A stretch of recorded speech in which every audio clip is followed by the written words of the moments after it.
Hello. In this session, we are going to talk about fundamental concept of grade 12th physics, that is concept of electrostatics. So in this class, we shall discuss a very fundamental concept and see how problems can be formed based on that concept for simple board exams or JEE or NEET. Okay, how difficulty level changes, right? So here we are going to focus on electrostatics. If you closely look at this term, then there are two parts, electro and statics. Static means which is not going to change with time. So in electrostatics, we deal with an electric field that remains fixed with respect to time. Okay, so in this part, we are going to talk about very famous concept of Coulomb's law. Okay, so the first question is, why do we use Coulomb's law? Okay, so let's take an example. Suppose if there are two positive charges. So what would be our experience? If you just apply information related to charges, then whenever there are two similar charges, there will be repulsion. So they will repel each other. If there is one positive charge, another negative charge, so due to their opposite polarity, they would attract each other. Now the question is, why? Right ऐसा क्यों होता है? सो अगर ये कोई object है और मुझे इसको रिपेल करना है, तो मुझको क्या करना पड़ेगा? इस पे कोई फोर्स लगाना पड़ेगा, या अगर इसको दूर से अपने पास खींचना पड़ेगा, then I have to apply some external force. So from this observation, we can make a conclusion that whenever there are pair of charges, be it similar polarity or opposite polarity, they apply some amount of force on each other, and that force is called electrostatic force. Okay, so what is the basic requirement for electrostatic force? Pair of charges. Means यहाँ पे कम से कम दो charge होने चाहिए, तब उनके बीच में electrostatic force लगेगा, और कूलम्ब्स लॉ का यूज होता है इस फोर्स को एस्टिमेट करने में, राइट? सो देखते हैं कि कूलम्ब्स लॉ को कैसे यूटिलाइज करेंगे to determine force between two charge particles. So let's suppose here we are having two charges, one is Q1, another one is Q2, separated by certain distance r. So as per Coulomb's law, whenever there are two charge particles separated by certain distance r, then force experienced by any of the charge is proportional to the product of charges, and the magnitude is inversely proportional to square of the distance between these two charges, right? So if you mix these two expressions, what are we going to get? F is proportional to Q1 Q2 over R square. So whenever we get a proportionality, then we need to bring in a constant, okay, to make it a proper mathematical equation. So here we are going to put a constant K. F is equals to K times Q1 Q2 over R square. Now the question is, what is K? What would be this constant? So constant K is a medium dependent constant. It means it is a constant, its value depends on nature of medium. So K is expressed as 1 over 4 pi epsilon naught. Here you can see 1 is constant, 4 is constant, pi is constant, and epsilon naught is a variable or a parameter that depends on property of medium, and we call it electric permittivity.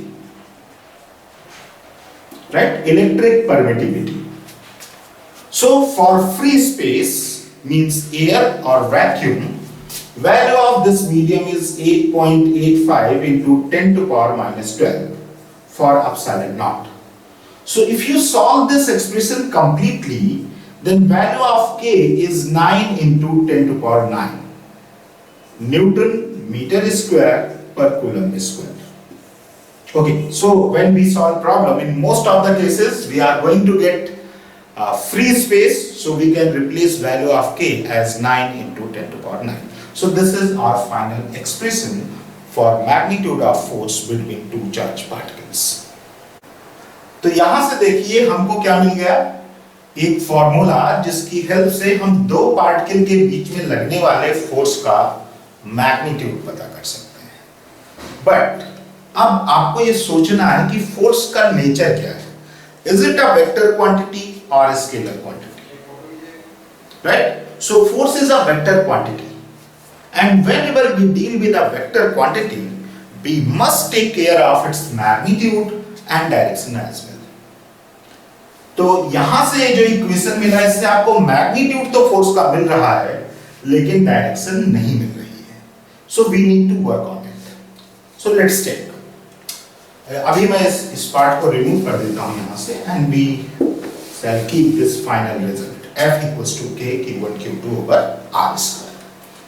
अब अगर आप देखिए, अगर मैं कहूं आपसे what should be the force on charge Q2 due to charge Q1, right? So as a beginner आपको क्या सोचना चाहिए कि फोर्स लग किस पे रहा है? Q2 पे, because we want to calculate force on Q2. लगा कौन रहा है? Q1. So Q1 हो गया आपका सोर्स, राइट? और Q2 हो गया आपका ऑब्जेक्ट जिस पे फोर्स लग रहा है. तो अगर आपको एक वेक्टर बनाना हो तो कहां से शुरू करेंगे? Source to destination. So here we can mark a vector R.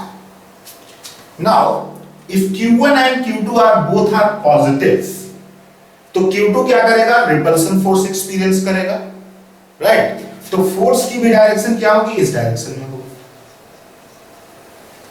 So by experience we can say when both charges are positive, then force direction of force experienced by Q2 is same as direction of vector R. तो अगर आपको यही बात mathematically लिखनी हो कि जो vector R की डायरेक्शन है उसी डायरेक्शन में फोर्स लग रहा है, तो आप कैसे करेंगे? हम फोर्स का वेक्टर लेंगे. इस फॉर्मूले से हमें फोर्स का मैग्नीट्यूड पता है. जब भी आपको केवल डायरेक्शन जोड़नी हो किसी चीज के साथ, तो आप उसका क्या लगाते हैं? Unit vector. So it is unit vector of R. Now I hope you all must be knowing that unit vector is vector divided by its magnitude. अब अगर आप इस चीज को यहां पे सब्स्टिट्यूट कर देंगे तो आपको क्या इक्वेशन मिलेगा? F equals to K Q1 Q2 over R cube into vector R. तो यहां से हमारे पास कूलम लॉ के रिजल्ट में दो इक्वेशन आ गए. एक हुआ F K Q1 Q2 over R square. ये आपको मैग्नीट्यूड बताएगा, इसको हम बोलते हैं मैग्नीट्यूड फॉर्मूला. और अगर इस फॉर्मूले को आप यूज करेंगे F equals to K Q1 Q2 over R cube into vector R, तो ये क्या है? Vector formula. In that you will get magnitude and direction both, right? अब हमको क्या करना है? इस इक्वेशन को एनालाइज करना है, राइट? तो अब एनालाइज क्या एनालिसिस हम लोग कर सकते हैं, ये हमें सोचना है. अगर आप रिकॉल करो तो ग्रेड 11th फिजिक्स में आपको सिमिलर इक्वेशन मिला था for gravitation. In that case if there are two masses, okay, let me use another marker. If there are two masses m1 and m2 separated by a certain distance r, so you can see there is similarity between a statement, then force experienced by any of the mass is equals to G m1 m2 over r square. तो हमें एक चीज समझना चाहिए when we are getting a similarity between two different phenomena. So we need to figure out what are the similarities and differences between electrostatic force and gravitational force. तो पहले हम लोग जा रहे हैं देखेंगे कि क्या डिफरेंस होता है इन दोनों में. उसके बाद हम लोग देखेंगे how to use these two equations for problem solving. Right? So let me clear the board. अब यहां पे हम कंपेयर करना चाह रहे हैं ग्रेविटेशनल फोर्स को और इलेक्ट्रोस्टैटिक फोर्स को. ओके, और you can say Newton's law of gravitation and Coulomb's law for electrostatic forces. So for Coulomb's law, if there are two charge particles q1 and q2 separated by r, then magnitude of force experienced by any of the charged particle is k q1 q2 over r square. Right? Similarly, if there are two masses m1 and m2 separated by a distance r, then force of gravity is g m1 m2 over r square. Now if I ask you to write some comparison between these two, तो आप लोग क्या करेंगे? सबसे पहले तो आपको जो दिखाई दे रहा है क्लियरली आप वही बोल देंगे. राइट? आप बोलोगे ये फोर्स चार्ज के लिए है, ये वाला मास के लिए है. राइट? थोड़ा और दिमाग लगाएंगे तो आपको क्या पता चलेगा कि इन दोनों में विदाउट कांटेक्ट फोर्स लग रहा है. दो मास सर्टेन डिस्टेंस पे रखे हैं, उनके बीच में फोर्स लग रहा है, और यहां पे भी दो चार्ज के बीच में फोर्स लग रहा है. Right? So there is force without physical contact. तो दोनों फोर्सेस कैसे हैं? Field force. ये दोनों फोर्स फील्ड फोर्स हैं, ग्रेविटेशन भी और इलेक्ट्रोस्टैटिक फोर्स भी. ओके, और कोई सिमिलरिटी इसमें हो सकती है? अगर आप ध्यान से देखिए, यहां पे भी आर स्क्वायर आ रहा है और यहां पे भी आर स्क्वायर आ रहा है. So you can say that electrostatic force is inversely proportional to r square as well as gravitational force is inversely proportional to r square. तो जब किसी क्वांटिटी का मैग्नीट्यूड डिस्टेंस के स्क्वायर के इनवर्सली प्रोपोर्शनल होता है तो उसको हम लोग बोलते हैं इनवर्स स्क्वायर लॉ. तो इलेक्ट्रोस्टैटिक फोर्स भी इनवर्स स्क्वायर लॉ को फॉलो कर रहा है और ग्रेविटेशनल फोर्स भी इनवर्स स्क्वायर लॉ को फॉलो कर रहा है. अब इसमें अगर हमें डिफरेंस देखना हो, डिफरेंसेस क्या क्या है, तो डिफरेंस के केस में आप क्या देख सकते हो कि अगर दो मास है, लाइक इस डस्टर को अगर मैं ऊपर से गिराऊं, छोड़ दूं यहां से, तो ये हमेशा नीचे की तरफ जाएगा. राइट? मार्कर को छोड़ूंगा, ये भी नीचे की तरफ जाएगा. ऐसा क्यों? क्योंकि जो ग्रेविटी होती है, gravitational force, it is attractive in nature. तो ये केवल अट्रैक्शन फोर्स लगाएगा, कैसा भी मास हो. Right? So the nature of force is attraction force. But what about the charges? अगर आपने प्लस प्लस को पास रखा तो ये रिपेल करेंगे, लेकिन अगर प्लस और माइनस को पास रखा तो क्या करेंगे? अट्रैक्ट करेंगे. So it can be a force of repulsion as well as force of attraction. So in case of electrostatic forces, nature of force is changing with the polarity, but in case of gravitational force, it will be always attractive force in nature. Number 2, अगर आप इसकी constant g पे focus करें तो gravity में g की value होती है 6.67 into 10⁻⁻11. ये आपकी अर्थ पे भी वैलिड है, मून पे भी वैलिड है, नेपच्यून पे भी वैलिड है, प्लूटो पे भी वैलिड है. So this value is not going to change at all. Right? तो ये जो फोर्स है ये मीडियम पे डिपेंड नहीं करता, क्योंकि इसका कांस्टेंट क्या है? एब्सोल्यूट है. So this gravitational force is no medium dependent. अगर आप दो बॉडीज को वाटर के अंदर रख दीजिए, एयर में रख दीजिए, वैक्यूम में रख दीजिए, सेम ग्रेविटी लगने वाली है उनके बीच में। बट यहां पे जो कांस्टेंट k है, k की वैल्यू है 1/4 पाई एप्सिलॉन नॉट, जहां पे ये फैक्टर एप्सिलॉन नॉट मीडियम पे डिपेंड करता है। तो अगर आप एयर में रखोगे तो दूसरा फोर्स लगेगा, ऑयल में रख देंगे कुछ दूसरी परमिटिविटी होगी तो फोर्स चेंज हो जाएगा। तो जो इलेक्ट्रोस्टैटिक फोर्स है ये मीडियम के हिसाब से बदल सकता है, बट ग्रेविटी सेम रहेगा। ओके, तो ये हो गई कॉन्सेप्ट की बात। अब हमें देखना है कि जो हमने फॉर्मूला डिराइव किया फ्रॉम कूलम्स लॉ, उसका यूज क्या करेंगे। तो इस सेशन में हम केवल 4 छोटे छोटे एग्जांपल्स देखेंगे। पहला एग्जांपल हम लोग देखेंगे कि इसको यूज कैसे करते हैं, तो एक बोर्ड लेवल का सिंपल क्वेश्चन हम लोग सॉल्व करेंगे। फिर हम देखेंगे कि थोड़ा सा अगर उसमें कॉन्सेप्चुअल मॉडिफिकेशन किया जाए तो एक छोटा सा क्वेश्चन कैसे जेई या फिर नीट लेवल की प्रॉब्लम बन जाता है, राइट। तो आइए कंटिन्यू करते हैं इसके साथ। पहले तो हमें जरूरत है कॉन्सेप्ट को समझने की कि यूज कैसे करते हैं। तो हमारे पास दो तरीके का इक्वेशन है, एक है magnitude F equals to k q1 q2 over r square, और दूसरा है इसका vector form k q1 q2 over r cube into vector r। तो आप अपने कंफर्ट के हिसाब से कोई सा भी इक्वेशन यूज कर सकते हैं, बट कंडीशन यह है कि आपको अच्छे से समझ होनी चाहिए कि किस इक्वेशन को लगाते टाइम क्या चीजें ध्यान में रखनी है। तो एक एग्जांपल से इसको समझते हैं। Let's suppose we have an arrangement of x and y axis.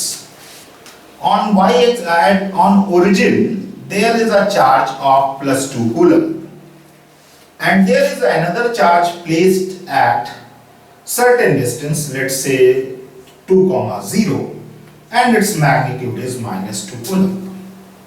Here we want to calculate force on -2 coulomb.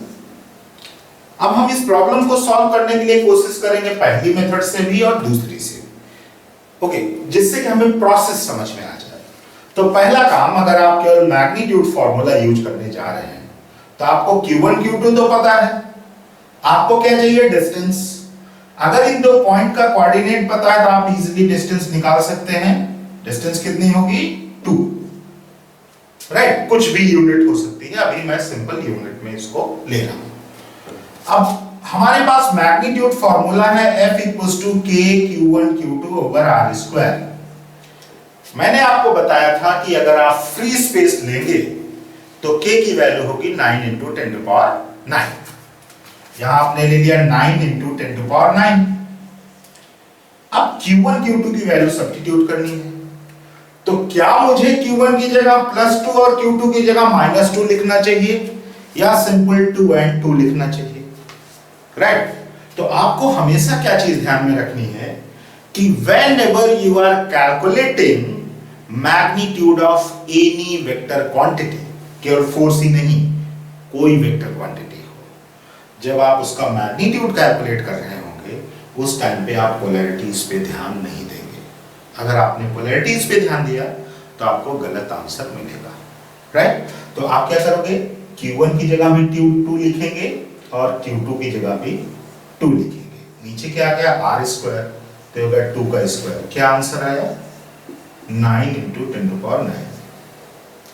अब अगर आपने इनिशियल स्टेट में इसको डायरेक्ट यूज कर दिया, then for final answer you have to do reasoning.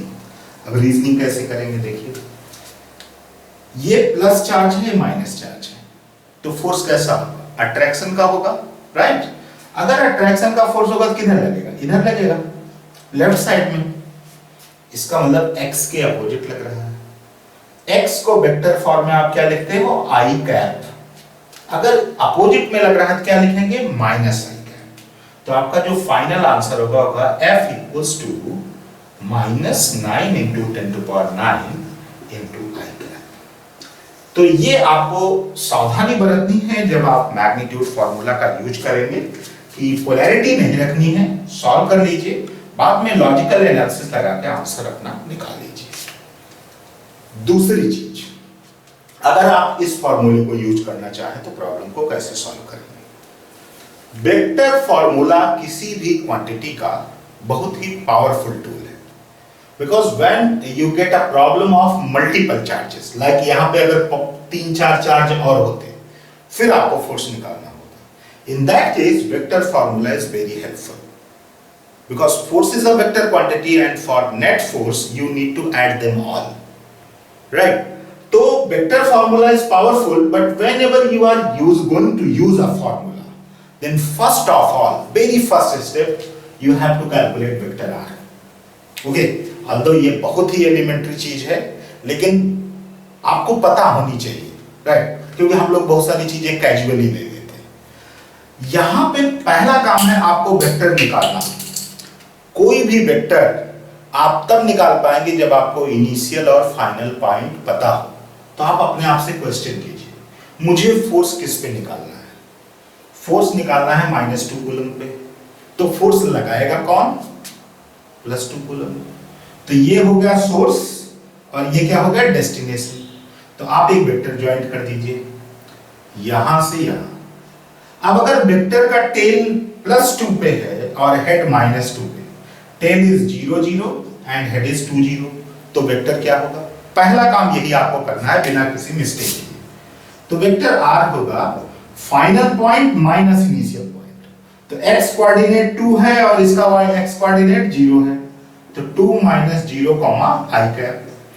y coordinate दोनों के 0 है तो आपको सोचना ही नहीं है। तो वेक्टर क्या मिल गया? 2i cap. और इसका मैग्नीट्यूड क्या होगा? 2। यही एक्सरसाइज अगर आपने सक्सेसफुली कर लिया विदाउट मिस्टेक, तो आपका आंसर डायरेक्ट आ जाएगा। क्योंकि अब अगर आप वेक्टर फॉर्मूला यूज कर रहे हैं, so you need to put values as given in the question without any modification. तो ये क्या हो जाएगा? 9 × 10⁹। Q1 की जगह आप लिखेंगे +2। क्यों लिख रहे हैं +2? Because now we are calculating in form of vectors. Q2 की जगह -2, R³ की जगह 2 का क्यूब और वेक्टर R की जगह क्या लिख देंगे? 2i। तो यहां देख रहे हैं 3 2's न्यूमरेटर में है और 2³ डिनोमिनेटर में है, कैंसिल हो जाएंगे। कैंसिल होगा क्या बचेगा? 9 × 10⁹। यहां पे एक प्लस था एक माइनस था, क्या हो जाएगा? माइनस, और i से मल्टीप्लाई -i कैप। तो देख रहे हैं दोनों में आंसर क्या है? सेम। राइट? तो आपको यही दो छोटी छोटी चीजें ध्यान में रखनी है कि मैग्नीट्यूड कैलकुलेट करते time you don't have to put the sign of charges, and जब ये कैलकुलेट कर रहे हैं तो प्रॉपर वेक्टर कैलकुलेट करें। ठीक है? अगर आपको ये कॉन्सेप्ट समझ में आ गया है, so what you need to do, यहां पर मैं एक क्वेश्चन दे रहा हूं आपको, इसको आप अपनी कॉपी पे सॉल्व कीजिएगा। Right? Suppose there are 3 charges, okay, not here, x-axis and y-axis. On x-axis there is a charge of +2 coulomb at coordinate 2, 0. On y-axis again there is a charge +2 coulomb and there is a coordinate 0, 2. Here is a third charge at coordinate 2, 2, magnitude is -2 coulomb. So again you have to calculate total force on -2 coulomb, right? तो आपको ध्यान क्या रखना है? कभी भी कोई question मिलेगा तो आपको ध्यान में रखना है कि कूलम्स लॉ केवल लगता है पेयर ऑफ चार्जेस पे, तो 2 का पेयर बनाना है। तो जिस पे लग रहा है इसका एक पेयर यहां से बन गया और एक पेयर यहां से बन गया, तो 2 फोर्स आप निकाल सकते हैं। आप ऐसे ही निकालेंगे, आपकी चॉइस है, दोनों में से कोई सा भी फॉर्मूला यूज करें। बट जब आपको फाइनल सम करना है फोर्सेस का, तो आप वेक्टर सम करेंगे, नॉट स्केलर सम। आप सीधे मैग्नीट्यूड नहीं ऐड कर देंगे। राइट? तो इसको आप ट्राई कीजिएगा। अब हम लोग देखते हैं कि यही जो कॉन्सेप्ट हमने जस्ट पढ़ा, इसे छोटे से कॉन्सेप्ट पे अगर प्रॉब्लम बनाई जाए तो नीट या जेई लेवल की सिंपल प्रॉब्लम कैसे बनती है। अभी बिल्कुल बिगिनिंग है, so we are just taking simple problems. Right? देखिए अगर मैं आपको एक अरेंजमेंट दूं कि suppose this is y axis and x axis, there are two charged particles of equal magnitude, let's say plus q, separated by equal distance from origin, ऐसे दिया, and there is an electron which is moving along x axis. तो आपको चार graph दिए,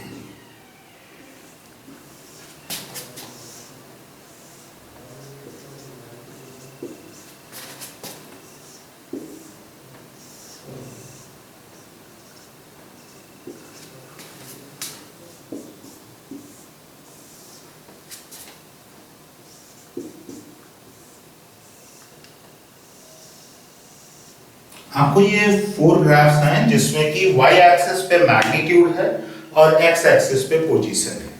सो you have to find out a perfect graph for force experienced by this moving electron along the x axis. जब ये electron x axis पे ऐसे move कर रहा है, ऐसे इधर से आ रहा है और ऐसे पीछे की तरफ जाएगा, तो इन दो चार्जेस की वजह से इससे जो फोर्स लग रहा है उसका ग्राफ क्या होगा.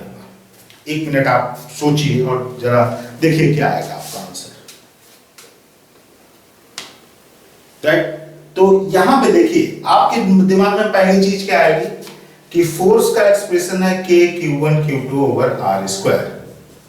तो ग्राफ तो मेरा नॉन लीनियर आना चाहिए. अब नॉन लीनियर में यहां देखिए ये ऑप्शंस हैं. अब इसके लिए किस ऑप्शन पे हमको जाना चाहिए. तो कभी भी अगर आपको क्वेश्चन ग्राफिकल एनालिसिस का मिले तो किसी इधर बहुत ही सिंपल प्रॉब्लम है बोर्ड लेवल की या आप कोई जेई की प्रॉब्लम को सॉल्व कर रहे हैं, तो किसी भी ग्राफिकल क्वेश्चन का आंसर गट फीलिंग पे आपको नहीं देना चाहिए.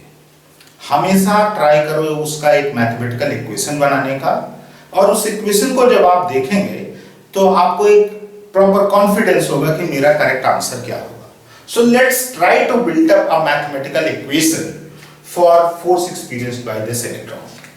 तो मान लेते हैं कि अभी ये किसी पॉइंट x पे है, तो यहां से आप लाइंस को कनेक्ट करेंगे. बिकॉज यहां पे सिमेट्री है तो ये डिस्टेंस क्या होगी, सेम होगी. अब क्या है, ये पॉजिटिव चार्ज है और ये क्या है, ये भी पॉजिटिव चार्ज है. राइट, ये इलेक्ट्रॉन नेगेटिव चार्ज है. कैसा लगेगा इसके ऊपर फोर्स ऑफ अट्रैक्शन. इसको मैं F1 दे रहा हूं. ये भी पॉजिटिव चार्ज है और इलेक्ट्रॉन नेगेटिव चार्ज है, तो कैसा लगेगा, force of attraction.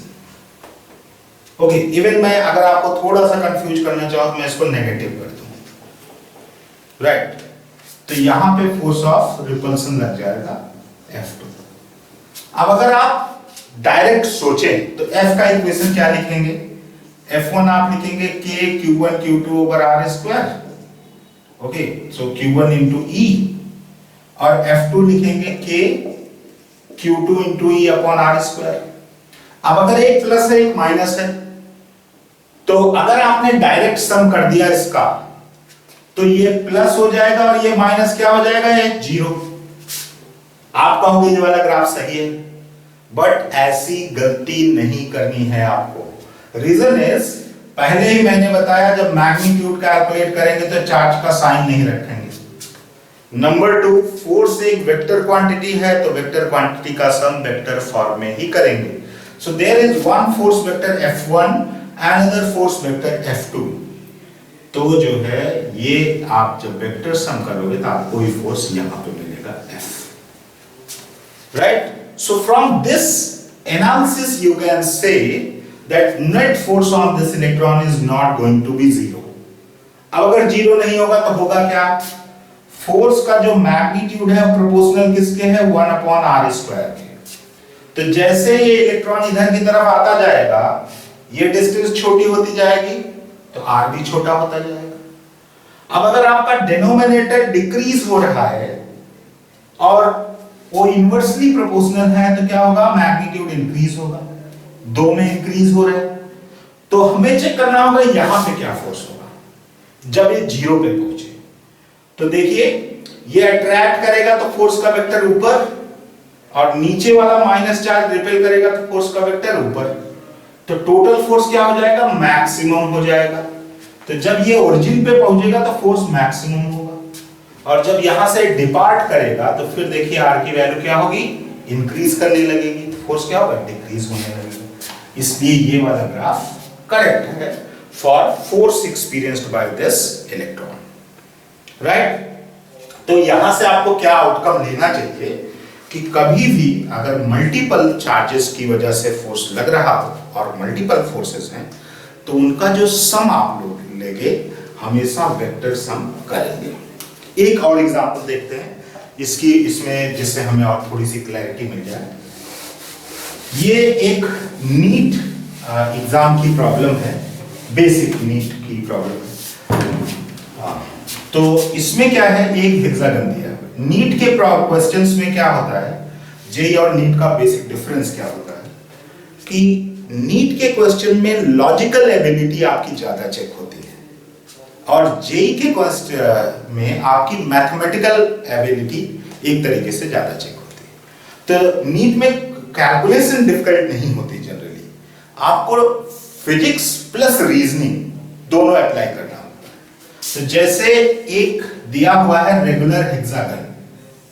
Regular hexagon means इसकी सारी साइड्स सेम है, right. Now we are putting same charge on each corner, let's say Q,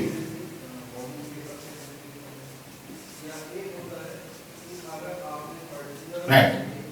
और सेंटर पे एक चार्ज स्मॉल q रखा हुआ है। अब आपसे पूछा जाए कि what would be the net force on charge q, ठीक है। तो क्या होगा? अब ये है रेगुलर हेक्सागन, तो इतनी ज्योमेट्री की नॉलेज आपको होनी चाहिए कि रेगुलर हेक्सागन हमेशा सेंटर पे इक्विलेटरल ट्रायंगल बनाता है। तो सारे एंड की डिस्टेंस a होगी, यहां से भी a होगी, यहां से भी a होगी। अब यहां आप देखिए, again we are facing same problem where multiple charges are subjected to apply force on a single charge. Okay, तो पहले तो देख लेते हैं कि सबका फोर्स अलग अलग क्या लगेगा। प्लस q है, q भी पॉजिटिव है, तो रिपल्सन लगाएगा। तो यहां फोर्स क्या लगेगा? एक रिपल्सन का फोर्स। नीचे भी प्लस q है और ये q चार्ज है, तो फोर्स कैसा लगेगा? रिपल्सन का फोर्स लगेगा। इस चार्ज को देखिए, ये भी पॉजिटिव है, तो ये क्या लगाएगा? Force of repulsion. ये कॉर्नर का फोर्स भी पॉजिटिव है, तो कैसा लगाएगा? Force of repulsion. यहां भी force of repulsion and force of repulsion. तो जो 6 कॉर्नर हैं, all 6 corners are applying force in repulsive nature. अब क्वेश्चन है whether their magnitude will be same और नॉट। तो फोर्स का मैग्नीट्यूड क्या होता है? k q1 q2 over r square. दोनों चार्जेस सेम है हर केस में, सबके डिस्टेंस सेम है, तो फोर्स भी सेम। तो ये सारे वेक्टर्स की लेंथ बराबर है। अब आपको निकालना है टोटल फोर्स।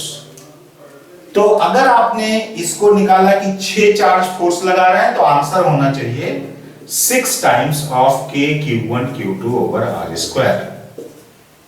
क्या ये सही है? ये सही नहीं है, it is a wrong choice. Because force is a vector quantity, तो आपको डायरेक्शन के साथ ऐड करना है। अब जरा देखो, अगर एक ब्लॉक है, इस ब्लॉक को 10 न्यूटन का फोर्स लेफ्ट साइड से खींच रहा है और 10 न्यूटन का राइट साइड से, तो नेट फोर्स क्या होगा? 0 हो जाएगा, राइट। तो वैसे ही यहां पे देखिए आप, F फोर्स ऊपर लग रहा है, F फोर्स नीचे, एक दूसरे को क्या कर देंगे? कैंसिल कर देंगे। इस लाइन के लॉन्ग F इधर लग रहा है, F बराबर कैंसिल, ये दोनों कैंसिल। कितना आंसर आएगा? 0। There will be no force on this charge carrier। Okay, तो एक एग्जांपल हम और लेंगे, उसमें हम देखना चाहेंगे कि किसी एक छोटे से क्वेश्चन में अगर मॉडिफाई, हल्का सा मॉडिफिकेशन कर दिया जाए, तो जेईई मेंस लेवल की प्रॉब्लम कैसे बन जाती है। Right.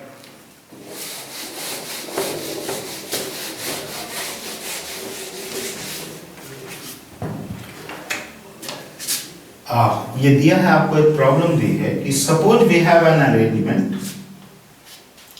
In this arrangement there is a charge q1 which is fixed. So this charge is fixed, it is not going to move. There is another charge q2 which is initially placed at distance r1 and at rest at this point. Okay, now if we release this charge, then what would be the velocity of q2 when it reaches a distance r2? यहाँ पे velocity क्या होगी? And given mass of q2 is small m. Okay, so do you understood the question? Okay, let me explain. Here there are two charges, q1 and q2, right? q1 is fixed, so it can't move. q2 is free to move. When we start observing this system, then at very initial state at distance r1, q2 was at rest. Now if we release q2 from here, then what would be the velocity attained by q2 when it reaches to a position vector r2? Right? अब यहां पे देखिए कि ये इसकी velocity में change क्यों होगा? यहां पे क्या बन रहा है? पेयर ऑफ चार्जेस, तो लगेगा इलेक्ट्रोस्टैटिक फोर्स. अब फोर्स लग रहा है तो क्या आएगा? एक्सेलरेशन, और एक्सेलरेशन होगा तो क्या होगी यहां पे? Velocity. Right? So question is how can we calculate the velocity? अब आप अगर ये इक्वेशन यूज करें, v equals to u plus at और v square equals to u square plus twice as. Can we use these kinematic equations in this problem? Yes or no? No, we can't use. Why? Because all these equations are valid for constant acceleration. But if this charge keeps moving, so distance between these two charges will change. अगर distance change होगी तो force क्या होगा? Change होगा. Force change होगा तो acceleration भी change होगा.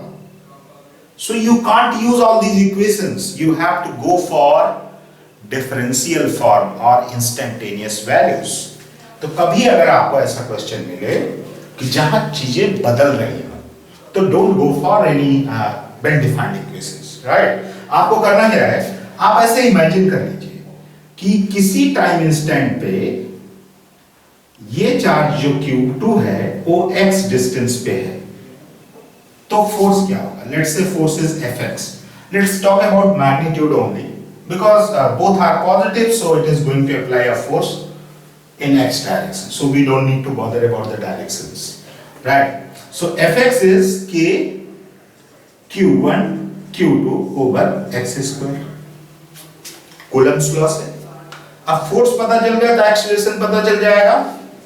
Acceleration is force upon mass, so k over m q1 q2 over x square. अब जरा सोचिए, आपके पास एक्सेलरेशन है जो x पे डिपेंडेंट है और आपको वेलोसिटी निकालनी है, तो कौन सा ऐसा इक्वेशन है इंस्टेंटेनियस फॉर्म में जिसमें एक्सेलरेशन और वेलोसिटी साथ साथ आती है? अगर आपको याद है तो मच बेटर है कि acceleration is equals to v dv over dx. नहीं याद है तो आप ऐसे डिराइव कर सकते हो, a equals to dv over dt, dx से ऊपर नीचे मल्टीप्लाई कर दीजिए, तो यहां से क्या हो गया? dx over dt into dv over dx. सो ये क्या होगा? वेलोसिटी हो गई. तो ये आप यहां पे रख सकते हैं. तो हमें क्या मिलेगा? v dv over dx is equals to k over m q1 q2 over x square.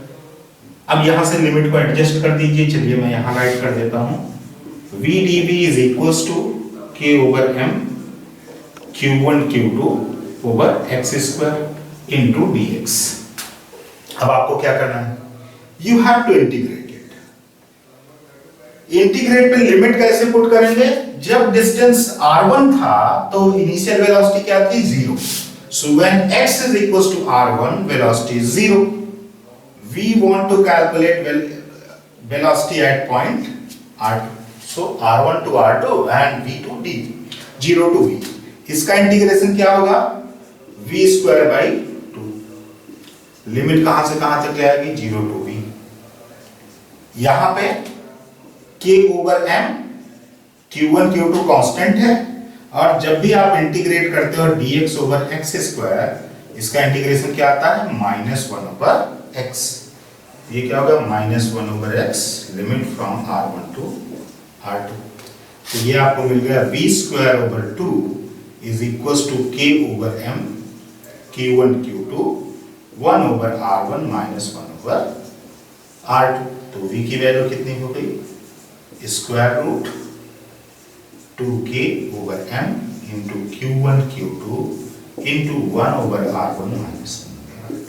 तो ये एक प्रॉब्लम क्या हो गई? सब कुछ सिंपल है, कूलम्स लॉ है, ग्रेड 11th के कॉन्सेप्ट लग रहे हैं, लेकिन हमने इनको फ्यूज कर दिया था, क्या हो गई? जेई की प्रॉब्लम बन गई.